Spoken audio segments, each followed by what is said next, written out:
আসসালামু আলাইকুম viewers, welcome to my kitchen.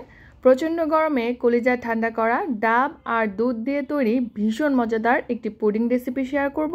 খুব সহজেই মাত্র কয়েকটি উপকরণ দিয়ে মজাদার এই পুডিংটি তৈরি করে নিতে পারবেন। বাসার সবাই কিন্তু এটা ভীষণ পছন্দ করবে। তবে চলুন দেখে আসি আজকের মজাদার পুডিং রেসিপি। প্রথমে আমি একটি শাঁসওয়ালা ডাব নিয়েছি। আপনারা কিন্তু শাঁস ছাড়া ডাবটাও নিতে পারেন, তবে শাঁসওয়ালা ডাবটার পানিটা একটু বেশি মিষ্টি হয়। ডাবটা ফুটো করে পানিটা আমি ছেঁকে নিয়েছি যেন কোনো রকমের লাম্পস না থাকে। পানিটা নর্মাল থাকা অবস্থায় দিয়ে দিচ্ছি 2 টেবিল চামচ পরিমাণে চিনি আর হাফ টেবিল চামচ পরিমাণে আগার আগার পাউডার। সবগুলো উপকরণ এখন খুব ভালো মতো মিক্স করে চুলার জালটি জ্বালিয়ে দেব। তবে চিনিটা আপনারা নিজেদের টেস্ট অনুযায়ী অ্যাডজাস্ট করে নিতে পারেন। যে কোনো তরল পদার্থ জমাট বাঁধার জন্য আগার আগার পাউডার ইউজ করা হয়। চিনিটা যখন পুরোপুরি গলে যাবে আর পানিতে একটা বলক চলে আসবে, এই পর্যায়ে আরও 2-1 মিনিটের মতো জাল করে তারপরে নামিয়ে নেব। এরপরে পুরো মিশ্রণটাকে আমি একটি স্কোয়ার শেপের মোল্ডে ঢেলে নিচ্ছি। আপনারা কিন্তু যে কোনো পাত্রে মিশ্রণটাকে সেট করতে পারেন। মিশ্রণটা যখন অনেকটা ঠান্ডা হয়ে আসবে, এই পর্যায়ে ফ্রিজের নর্মাল চেম্বারে প্রায় 30 মিনিটের জন্য রেখে পুরোপুরি সেট করে নিতে হবে। মিশ্রণটাকে এখন আমি ফ্রিজের নর্মাল চেম্বারে রেখে দিচ্ছি। আর এরই মাঝে আমি দুধের মিশ্রণটা তৈরি করে নেব।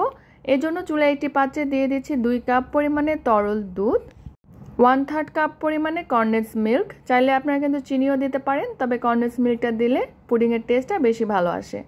দিয়ে দিচ্ছি হাফ টেবিল চামচ পরিমাণে আগার আগার পাউডার। নর্মাল তাপমাত্রায় কিন্তু আগার আগার পাউডারটা অ্যাড করতে হবে, গরম করে দেওয়া যাবে না। এখন সবগুলো উপকরণ খুব ভালো মতো মিক্স করে চুলার জালটি জ্বালিয়ে দিয়েছি। গরম অবস্থায় আগার আগার পাউডারটা দিলে জমাট বেঁধে যায়, তাই নর্মাল তাপমাত্রায় আগার আগার পাউডারটা দিয়ে মিক্স করে নিতে হবে।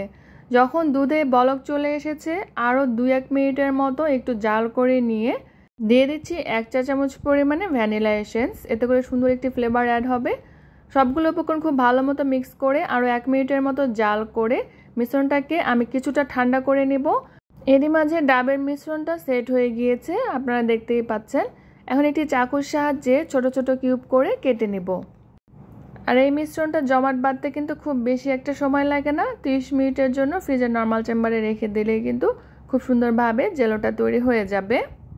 কেটে নেওয়া হয়ে গেলে একটি স্প্যাচুলার সাহায্যে এভাবে করে দিলেই জেলোগুলো খুব ভালো মতো উঠে আসবে।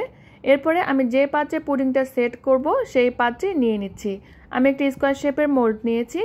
আপনারা যে কোনো পাত্রে কিন্তু পুডিংটা সেট করতে পারেন।